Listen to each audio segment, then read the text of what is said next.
जय हिंद साथियों, मैं हर्ष कुमार आपके अपने यूट्यूब चैनल हर्ष स्टडी IQ GK में आपका स्वागत करता हूं। तो जैसा कि आपको पता है फ्रेंड कि अब G20 नहीं रहा है। तो फ्रेंड, आप किसी भी एग्ज़ाम की तैयारी कर रहे हो, ये वीडियो आपके लिए इम्पॉर्टेंट रहने वाला है, क्योंकि मैंने G20 से जितने भी प्रश्न संभव हो सकते हैं, बन सकते थे, इस वीडियो में कवर किया है। और जो नया देश शामिल किया गया है उसको भी मैंने इस वीडियो में आपके लिए कवर किया है।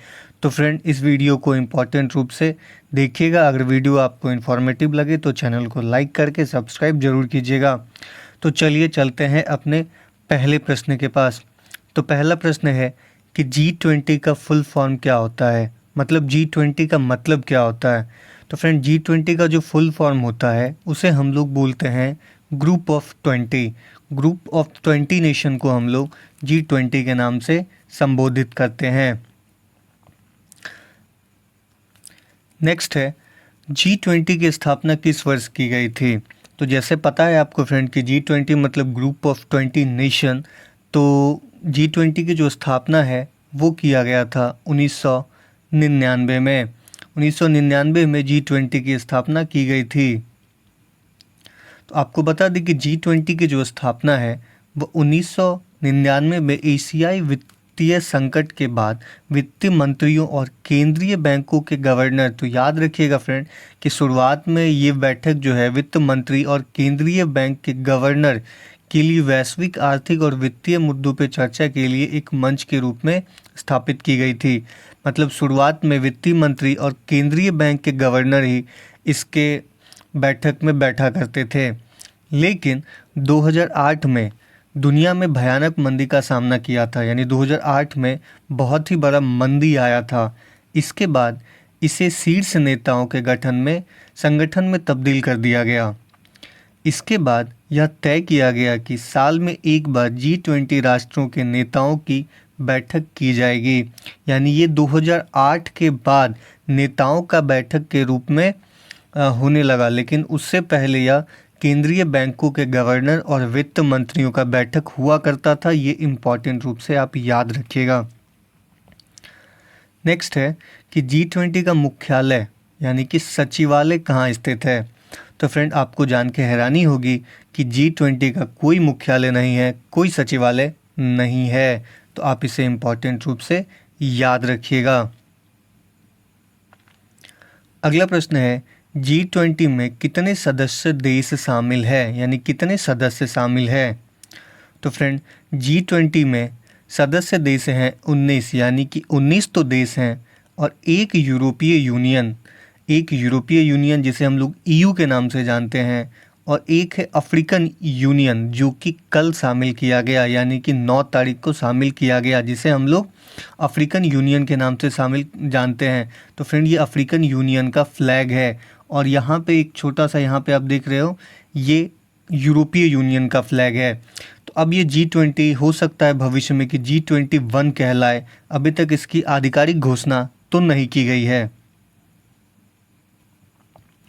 तो अफ्रीकी संघ शनिवार को दुनिया के सबसे बड़ी अर्थव्यवस्थाओं वाले देश के समूह G20 का अस्थायी सदस्य बन गया है। तो प्रधानमंत्री नरेंद्र मोदी ने 2 दिवसीय G20 शिखर सम्मेलन के उद्घाटन सत्र को संबोधित करते हुए 55 देशों वाले अफ्रीकी संघ को नया सदस्य के तौर पे शामिल किए जाने की घोषणा की है। तो आपको पता होगा फ्रेंड, या नहीं पता है तो मैं बता देता हूँ कि अफ्रीकी यूनियन जो है वो 55 देशों का समूह है। तो आप इसे मोस्ट इम्पॉर्टेंट रूप से याद रखिएगा कि वो 55 देशों का समूह है। तो आपको बता दें कि अफ्रीकी यूनियन यानी कि AU के जो अध्यक्ष हैं वो हैं अजाली असोमानी। असोमानी जो हैं ये AU के अध्यक्ष हैं, और AU में 55 सदस्य देश हैं, आपको जैसा कि पता है। तो कॉमरोस संघ के राष्ट्रपति भी फ्रेंड अजाली असोमानी ही हैं। और दक्षिण अफ्रीका के जो राष्ट्रपति हैं, यानी कि सबसे पैसे वाला देश जो अफ्रीका में है, वो दक्षिण अफ्रीका ही है, जिसे हम लोग सिरिल रामाफोसा के नाम से जानते हैं।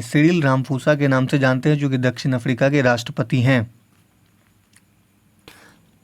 तो आइए फ्रेंड जानते हैं G20 देशों के बारे में। तो ये G20 देश कौन कौन है और उसने कब कब अध्यक्षता की है, इसके बारे में हम लोग जान लेते हैं। तो G20 देशों को ना फ्रेंड 5 भागों में बांटा गया है। तो 5 भाग मतलब ग्रुप 1, ग्रुप 2, ग्रुप 3 और ग्रुप 5 में, यानी 5 ग्रुपों में बांटा गया है। तो ग्रुप ए का जो देश है, पहले हम लोग उसको जान लेते हैं। तो ग्रुप ए का देश है फ्रेंड ऑस्ट्रेलिया, जिसने 2014 में इसकी अध्यक्षता की थी, यानी G20 का अध्यक्षता किया था। कनाडा कि 2010 में इसने ग्रुप मतलब G20 की अध्यक्षता किया। इसके बाद आता है सऊदी अरब, जिसने 2020 में G20 की अध्यक्षता किया। इसके बाद आता है संयुक्त राज्य अमेरिका, जो 2008 और 2009 में G20 की अध्यक्षता किया, और 2008 में पहली बार G20 का अध्यक्षता किया था किसी ने, तो वो संयुक्त राज्य अमेरिका ही किया था। इसके बाद जानते हैं ग्रुप 2 के बारे में। तो फ्रेंड ग्रुप 2 में ना भारत आता है। तो भारत जिसकी अध्यक्षता मतलब G20 की जो अध्यक्षता है वर्तमान में भारत ही कर रहा है।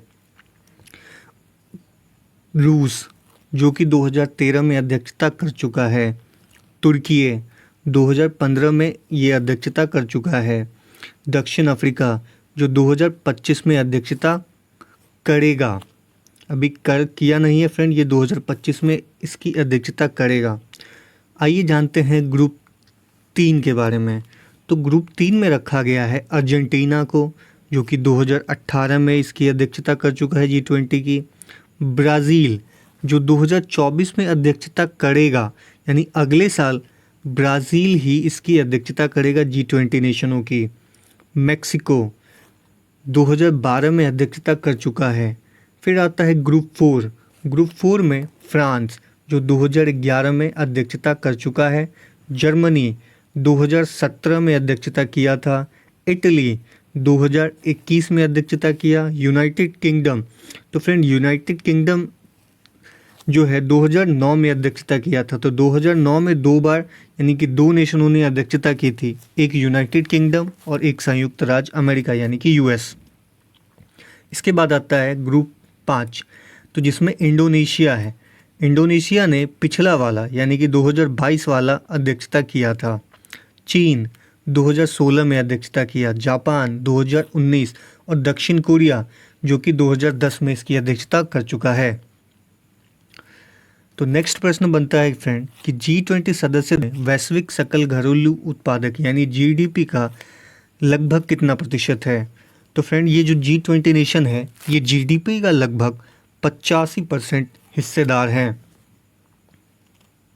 तो G20 देशों में वैश्विक सकल घरेलू उत्पाद यानी कि GDP का लगभग 85% और वैश्विक व्यापार का लगभग 75% से अधिक है। इसमें से विश्व की लगभग 2/3 आबादी शामिल है, लेकिन जैसे कि AU यानी कि अफ्रीकन यूनियन शामिल हुआ है तब से ये 2/3 नहीं फ्रेंड, 1/2 यानी कि आधी आबादी का अब ये लीड करेगा। नेक्स्ट है G20 का पहला शिखर सम्मेलन कब और कहां आयोजित हुआ है। तो मैंने आपको बताया था कि G20 का जो पहला शिखर सम्मेलन है वो 2008 में आयोजित हुआ, लेकिन ये 2008 में आयोजित हुआ था अमेरिका के वाशिंगटन DC में।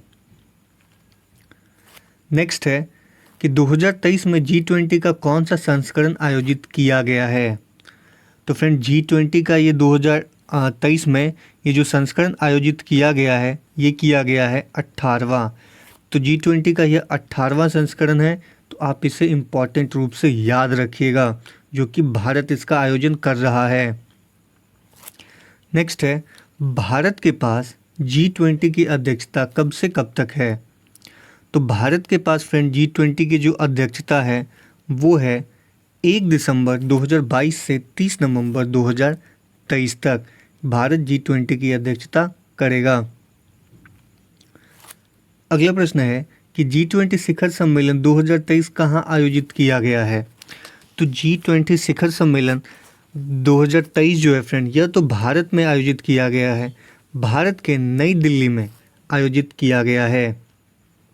तो इसका जो आयोजन है फ्रेंड ये भारत मंडप प्रगति मैदान नई दिल्ली में इसका आयोजन हुआ है। तो आप इम्पॉर्टेंट रूप से याद रखिएगा, ये जो आप देख पा रहे हो ये भारत मंडप है, इसे हम लोग भारत मंडप के नाम से जानते हैं और ये प्रगति मैदान नई दिल्ली में स्थित है। तो ये नई दिल्ली में फ्रेंड 9 से 10 सितंबर को आयोजित किया जाएगा। तो ये जो भारत मंडप है, भारत मंडपम, ये प्रगति मैदान में स्थित एक आधुनिक कन्वेंशन सेंटर है। भारत मंडपम भारत का सबसे बड़ा इंडोर हॉल है। तो ये भी इम्पॉर्टेंट है, आप याद रखिएगा कि भारत मंडप जो है वो भारत का सबसे बड़ा इंडोर हॉल है। यह अक्टूबर 2016 से जुलाई 2023 तक बन करके तैयार हो गया, मतलब जुलाई 2023 में ये बन करके तैयार हो गया, बनना चालू हुआ 2016 में। पीएम नरेंद्र मोदी ने 26 जुलाई 2023 को इसका उद्घाटन किया। इसे वैश्विक व्यापार सम्मेलन या किसी अन्य प्रकार के बड़े सम्मेलनों के लिए तैयार किया गया है। अगला प्रश्न है कि G20 शिखर सम्मेलन 2023 भारत में कब आयोजित हुआ। तो G20 शिखर सम्मेलन 2023 जो है यह भारत में फ्रेंड 9 से लेके 10 सितंबर 2023 तक चलेगा। अगला प्रश्न है कि G20 शिखर सम्मेलन 2023 की अध्यक्षता किसने की। तो G20 शिखर सम्मेलन 2023 की जो अध्यक्षता है फ्रेंड वो कर रहे हैं भारत के प्रधानमंत्री नरेंद्र मोदी। नेक्स्ट है G20 2023 में भारत के शेरपा कौन बने हैं। तो भारत की तरफ से जो फ्रेंड शेरपा बने हैं वो बने हैं अमिताभ कांत। अमिताभ कांत G20 2023 में भारत की तरफ से शेरपा बने हैं। अगला प्रश्न है कि भारत में आयोजित G20 शिखर सम्मेलन 2023 की थीम क्या है। तो भारत में आयोजित हुआ 2023 का जो G20 का थीम है फ्रेंड यह है वसुधैव कुटुंबकम।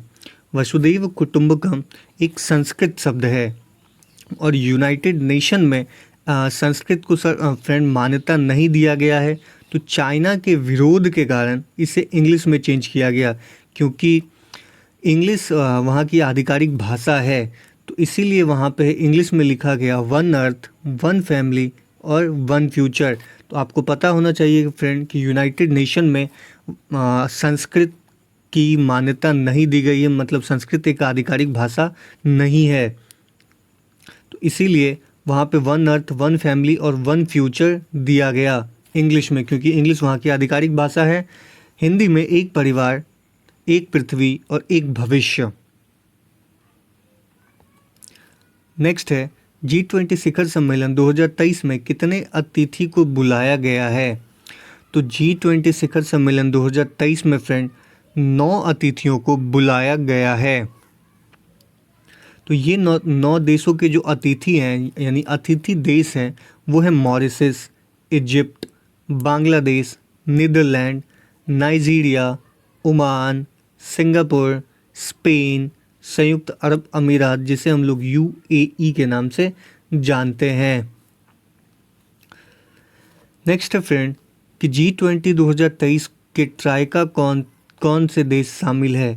ट्राइका मतलब होता है फ्रेंड वो 3 देश जो कि पिछली बार G20 की अध्यक्षता किया, वर्तमान में अध्यक्षता कर रहा है और भविष्य में जो अध्यक्षता करेगा, जैसे कि इंडोनेशिया पिछली बार अध्यक्षता कर चुका है यानी 2022 की अध्यक्षता किया है, भारत जो कि वर्तमान 2023 में अध्यक्षता कर रहा है और ब्राज़ील जो कि अगली बार यानी कि 2024 में अध्यक्षता करेगा।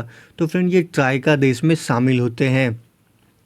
तो सही आंसर हो जाएगा friend option B, Indonesia, Bharat और ब्राज़ील। नेक्स्ट है G20 के लोगों में किस पुष्प की आकृति दर्शाई गई है। तो G20 के लोगों में फ्रेंड कमल पुष्प की आकृति दर्शाई गई है। ये जो आप देख रहे हैं फ्रेंड ये कमल पुष्प है यानी कमल का फूल है और यह भारत का राष्ट्रीय फूल भी है, आप इसे इम्पोर्टेंट रूप से याद रखिएगा। तो G20 लोगो भारत के राष्ट्रीय ध्वज के जीवांत रंगों जैसे कि केसरिया, सफ़ेद और हरे एवं नीले रंग से प्रेरित है। इसमें भारत के राष्ट्रीय पुष्प कमल को पृथ्वी ग्रह के साथ प्रस्तुत किया गया है जो चुनौतियों के बीच विकास को दर्शाता है। पृथ्वी जीवन के प्रति भारत के पर्यावरण अनुकूल दृष्टिकोण को दर्शाती है जिसका प्राकृतिक रूप से सामंजस्य है। G20 लोगों के नीचे देवनागरी लिपि में भारत लिखा गया है। तो आप देख सकते हैं फ्रेंड, यहाँ पे भारत लिखा हुआ है। यहाँ पे केसरिया, हरा, सफ़ेद और नीला तीनों रंग को दर्शाया गया है, जो कि भारत के राष्ट्रीय ध्वज पे स्थित है। नेक्स्ट है, G20 के लोगो में कमल की पंखुड़ियाँ क्या दर्शाती है। ये जो G20 का लोगो है फ्रेंड, इसमें कमल की पंखुड़ियाँ दर्शाती है महाद्वीपों को दर्शाती है। आप गिन सकते हैं वहाँ पे 1 2 3 4 5 6 7। तो दुनिया में 7 महादेश हैं और ये कमल की पंखुड़ियाँ 7 महादेशों को ही दर्शाती है। नेक्स्ट है, वर्ष 2024 में G20 शिखर सम्मेलन का 19वां संस्करण आयोजित होगा, जिसकी अध्यक्षता कौन सा देश करेगा। तो इसकी अध्यक्षता करने वाला है फ्रेंड ब्राज़ील 19वां संस्करण जो 2024 में आयोजित होगा, उसका अध्यक्षता करेगा। नेक्स्ट है, G20 शिखर सम्मेलन 2022 कहाँ आयोजित हुआ था। तो G20 शिखर सम्मेलन 2022 जो है फ्रेंड, यह आयोजित किया गया था बाली, इंडोनेशिया में। तो इसका 17वां संस्करण यानी कि G20 शिखर सम्मेलन का 17वां संस्करण बाली, इंडोनेशिया में आयोजित किया गया था, जो कि 30 से लेकर 31 अक्टूबर तक हुआ था इसका आयोजन। 18वां संस्करण जो था G20 का, वो 2023 में आयोजित हुआ है नई दिल्ली में, यानी कि 9 से लेकर 10 सितंबर तक इसका आयोजन किया जाएगा। और 19वां संस्करण जो है G20 शिखर सम्मेलन का, वह ब्राज़ील 2024 में किया जाएगा। नेक्स्ट है, G20 विदेश मंत्रियों की बैठक 2023 कहाँ आयोजित हुई है। तो G20 के विदेश मंत्रियों की जो बैठक है वह आयोजित हुई है फ्रेंड नई दिल्ली में। नेक्स्ट है, G20 वित्त मंत्रियों की बैठक की मेज़बानी किस शहर ने की है, यानी कि G20 वित्त मंत्रियों की बैठक कहाँ आयोजित हुई है। तो ये आयोजन किया गया है फ्रेंड बेंगलुरु में। तो आप इसे इम्पोर्टेंट रूप से याद रखिएगा। तो आइए फ्रेंड जानते हैं G20 2023 के प्रमुख बैठकों के बारे में। तो फ्रेंड ये आपकी परीक्षा के लिए इम्पॉर्टेंट है, तो आप इसे ज़रूर याद करके रख सकते हैं। तो G20 की प्रथम शेरपा बैठक कहाँ आयोजित हुई है। तो शेरपाओं की बैठक उदयपुर राजस्थान में किया गया। तो G20 विदेश मंत्रियों की बैठक G20 के विदेश मंत्रियों की बैठक नई दिल्ली में आयोजित किया गया। G20 की पहली वित्त और केंद्रीय बैंक के प्रतिनिधि की बैठक तो ये किया गया बेंगलुरु में। G20 के विकास मंत्रियों की बैठक ये वाराणसी में किया गया। G20 के पर्यटन मंत्रियों की बैठक इसका आयोजन गोवा में किया गया। शिक्षा मंत्रियों की बैठक फ्रेंड यह पुणे में आयोजित किया गया था। G20 के अनुसंधान मंत्रियों की बैठक यह मुंबई में आयोजित हुआ था। G20 के श्रम एवं रोजगार मंत्रियों की बैठक यह इंदौर में आयोजित हुआ। और G20 के प्रथम सांस्कृतिक कार्य समूह की बैठक ये खजुराहो मध्य प्रदेश में आयोजित हुआ। G20 के ऊर्जा मंत्रियों की बैठक यह गोवा में आयोजित किया गया। G20 के पर्यावरण और जलवायु स्थिरता मंत्रियों की बैठक यह चेन्नई में आयोजित हुआ। G20 के महिला सशक्तिकरण और मंत्री स्तरीय बैठक जो है यह गुजरात गांधीनगर में आयोजित किया गया। और G20 के स्वास्थ्य कार्य समूह की बैठक जो है वो गांधीनगर गुजरात में आयोजित किया गया। G20 के भ्रष्टाचार विरोधी मंत्रियों की बैठक तो ये किया गया कोलकाता पश्चिम बंगाल में। G20 के डिजिटल अर्थव्यवस्था कार्य समूह के मंत्रियों की बैठक बेंगलुरु में आयोजित किया गया। G20 व्यापार और निवेश मंत्रियों की बैठक जो है फ्रेंड यह जयपुर राजस्थान में तो किया गया। G20 के सांस्कृतिक मंत्रियों की बैठक ये वाराणसी उत्तर प्रदेश में किया गया। तो आप देख रहे हैं फ्रेंड कि अलग अलग मंत्रियों की बैठक जो है अलग अलग शहरों में करवाया गया था। और G20 की पहली विकास कार्य समूह की बैठक यह मुंबई महाराष्ट्र में किया गया। G20 की पहली फ्रेमवर्क वर्किंग ग्रुप की बैठक बेंगलुरु में किया गया। और G20 के वित्तीय समावेश के लिए वैश्विक साझेदारी की पहली बैठक कोलकाता में किया गया। G20 की पहली इंफ्रास्ट्रक्चर वर्किंग ग्रुप की जो बैठक है वो पुणे महाराष्ट्र में किया गया। G20 की प्रथम स्वास्थ्य कार्य समूह की बैठक या तिरुवनंतपुरम केरल में किया गया था। और G20 के भ्रष्टाचार निरोध कार्य समूह की पहली बैठक जो है ना वो गुरुग्राम हरियाणा में हुआ। G20 की पहली पर्यावरण और जलवायु कार्य समूह की जो बैठक है वह बेंगलुरु में हुआ। और G20 की पहली पर्यटन कार्य समूह की बैठक कच्छ का रण यानी कि गुजरात में हुआ। G20 की पहली व्यापार और निवेश कार्य समूह की जो बैठक है वह मुंबई महाराष्ट्र में हुआ था। और G20 के प्रथम विज्ञान सलाहकार गोलमेज बैठक रामनगर में हुआ। G20 की पहली आपदा प्रबंधन कार्य समूह की बैठक गांधीनगर गुजरात में हुआ था। G20 की जो पहली व्यापार और निवेश कार्य समूह की बैठक है यह मुंबई महाराष्ट्र में हुआ। G20 की प्रथम रोजगार कार्य समूह की बैठक जोधपुर राजस्थान में किया गया। और G20 की प्रथम शिक्षा कार्य समूह की बैठक चेन्नई तमिलनाडु में किया गया। G20 की पहली सतत कार्य समूह की बैठक गुवाहाटी में किया गया जो कि असम में है। G20 की पहली ऊर्जा परिवर्तन कार्य समूह की बैठक जो है फ्रेंड यह बेंगलुरु में किया गया। तो फ्रेंड अगर आपको ये वीडियो इन्फॉर्मेटिव लगा हो तो चैनल को लाइक करके सब्सक्राइब जरूर कीजिएगा। मिलते हैं अगले वीडियो में।